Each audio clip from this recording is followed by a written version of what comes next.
Urban population increase ചെയ്തതോട് തന്നെ നമുക്ക് lands maximum utilise ചെയ്തിട്ട് കൾട്ടിവേറ്റ് ചെയ്യാൻ പറ്റുന്ന ഒരു മെത്തേഡ് നമ്മൾ അഡാപ്റ്റ് ചെയ്ത് വരുന്നുണ്ട്. അതാണ് മെയിൻലി നമുക്ക് first one sac farming.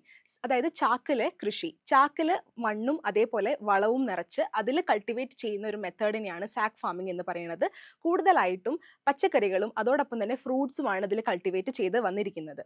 And the second method is aquaponics. അതായത് ഇവിടെ കൂടുതലായും അക്വാ കൾച്ചറും അതോടൊപ്പം തന്നെ ഹൈഡ്രോപോണിക്സ് മെത്തേഡുമാണ് ഇവിടെ ചെയ്തു വരുന്നത്. ഈ അക്വാട്ടിക് ഓർഗാനിക്സ്, അതായത് ഫിഷ് കൾട്ടിവേറ്റ് ചെയ്യുന്നതോടൊപ്പം തന്നെ അതിൻ്റെ വേസ്റ്റ് ഗ്രാജുവലി ഈ ഹൈഡ്രോപോണിക് സെക്ഷനിലേക്ക് പോയി അത് ചെടികൾക്ക് ന്യൂട്രിയൻ സപ്ലൈ ആയിട്ട് കൊടുക്കുന്നു. അതാണ് aquaponics. And the third one is pet bottle farming. നമ്മൾ യൂസ് ചെയ്തിരിക്കുന്ന മിനറൽ വാട്ടേഴ്സിൻ്റെ ബോട്ടിൽസ് നമ്മൾ എന്ത് ചെയ്യുക, കട്ട് ചെയ്തിട്ട് അതിൽ മണ്ണും വളവും നിറച്ച് ചെറിയ ചെറിയ ഹെർബ്സും ഫ്ലവറിങ് പ്ലാന്റ്സും ഒക്കെ നമുക്കിതിൽ കൾട്ടിവേറ്റ് ചെയ്യാൻ പറ്റുന്ന ഒരു മെത്തേഡാണ്. And the fourth one is vertical farming. ആ വേർഡ് ഇറ്റ്സെൽഫ് അത് മീൻ ചെയ്യുന്നുണ്ട് വെർട്ടിക്കലായിട്ട് പ്ലാന്റ്സിനെ അറേഞ്ച് ചെയ്യുക.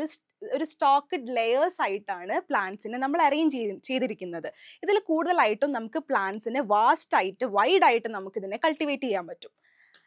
ആൻഡ് ദ പോട്ട് കൾട്ടിവേഷൻ, കൂടുതലും നമ്മളെ വീടുകളിലൊക്കെ നമ്മളിത് ചെയ്തു വരുന്ന ഒരു മെത്തേഡാണ്. അതായത് ചട്ടിയിൽ മണ്ണ് നിറച്ചിട്ട്, പ്ലാസ്റ്റിക് ആയിക്കോട്ടെ മണ്ണിൻ്റെ ചട്ടി ആയിക്കോട്ടെ, അതിൽ തന്നെ നമുക്ക് ഫ്രൂട്ട്സും വെജിറ്റബിൾസും ഫ്ലവറിങ് പ്ലാന്റ്സും ഒക്കെ നമുക്കതിൽ കൾട്ടിവേറ്റ് ചെയ്യാൻ പറ്റും. ആൻഡ് ഈസിയസ്റ്റ് മെത്തേഡാണ്.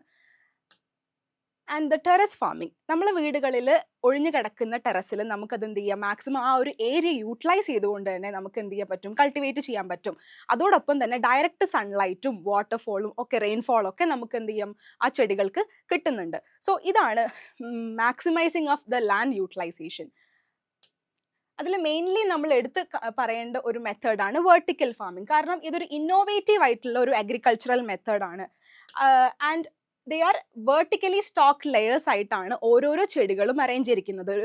ഒരു കംഫർട്ട് ആയിട്ടുള്ള ഒരു ഫേവറബിൾ കണ്ടീഷൻ ആയിട്ടുള്ള ഒരു എൻവയോൺമെന്റിൽ സ്റ്റോക്ക്ഡ് ലെയേഴ്സ് ആയിട്ട് പ്ലാന്റ്സിനെ അറേഞ്ച് ചെയ്തിട്ടാണ് ഇത് കൾട്ടിവേറ്റ് ചെയ്യുന്നത്. മെയിൻലി ഇത് യൂട്ടിലൈസ് ചെയ്യുന്നത് ഹൈഡ്രോപോണിക്സും അതേപോലെ തന്നെ എയറോപോണിക്സും. ഈ എയറോപോണിക്സിലൂടെ തന്നെ നമുക്ക് ഓക്സിജൻ്റെ ലെവല് ഇൻക്രീസ് ചെയ്യുന്നതോടൊപ്പം ഈ പ്ലാന്റ്സിന് ഗ്രോത്ത് വളരെ ഇൻക്രീസ് ചെയ്യുന്നുണ്ട്. അതോടൊപ്പം നമുക്ക് ഈ പ്ലാന്റ്സിൻ്റെ കൾട്ടിവേഷൻ ഓൾസോ നമുക്ക് അവിടെ ഇൻക്രീസ് ചെയ്യാൻ പറ്റും. ആൻഡ് ദ അർബൻ ഏരിയാസിലാണ് ഇത് കൂടുതലും പ്രാക്ടീസ് ചെയ്തിരിക്കുന്നത്. അതോടൊപ്പം ഡയറക്റ്റ് സൺലൈറ്റ് അവിടെ വളരെ കുറവാണ്. ബിക്കോസ് ഓഫ് നമ്മൾ ക്രിയേറ്റ് ചെയ്യുന്ന ഒരു എൻവയോൺമെൻ്റ് ആണ്. സോ നമുക്ക് അവിടെ ആർട്ടിഫിഷ്യൽ ലൈറ്റിംഗ് ആണ് അവിടെ കൊടുക്കുന്നത്. ആൻഡ് ഓൾസോ ഒരു പ്രൊട്ടക്റ്റീവ് സ്ട്രക്ചർ ഈ ഒരു എൻവയോൺമെൻറ്റിൽ ക്രിയേറ്റ് ചെയ്തിട്ടുണ്ട്. ദെൻ നമുക്ക് അപ്ലിക്കേഷൻ ഓഫ് ഫെർട്ടിലൈസേഴ്സ് എന്താണെന്ന് നോക്കാം. എന്തിനാണ് ഈ ഫെർട്ടിലൈസേഴ്സ് യൂസ് ചെയ്യുന്നത്? കൂടുതലായിട്ടും പ്ലാന്റ്സിൻ്റെ ഗ്രോത്തിന് ആവശ്യമായിട്ടുള്ള എസെൻഷ്യൽ ന്യൂട്രിയൻസ് സപ്ലൈ ചെയ്യുന്നുണ്ടോ എന്നുള്ള ഒരു എൻഷുർമെൻ്റ് ആണ് ഈ ഒരു ഫെർട്ടിലൈസേഴ്സ് അവിടെ ചെയ്യുന്നത്. Okay, so the plant nutrients, അതായത് ചെടികൾക്ക് ആവശ്യമായിട്ടുള്ള ന്യൂട്രിയൻസ് ഈ പ്ലാന്റ്സ് ഈ ഫെർട്ടിലൈസേഴ്സ് സപ്ലൈ ചെയ്യുന്നുണ്ട്. Mainly the plant nutrients are classified into macronutrients and micronutrients. Macronutrients ചെടികൾക്ക് ലാർജ് ക്വാണ്ടിറ്റിയിൽ ആവശ്യമുള്ള ഒരു ന്യൂട്രിയൻസ് ആണ്. അതോടൊപ്പം തന്നെ മൈക്രോന്യൂട്രിയൻസ് ചെറിയ അളവിൽ മാത്രമാണ് ഈ ചെടികൾക്ക് ആവശ്യമുള്ളത്. സോ നമുക്ക് മാക്രോന്യൂട്രിയൻസിൻ്റെ എക്സാമ്പിൾസ് എന്താണെന്ന് നോക്കാം. Nitrogen, potassium, phosphorus, calcium, magnesium and sulphur.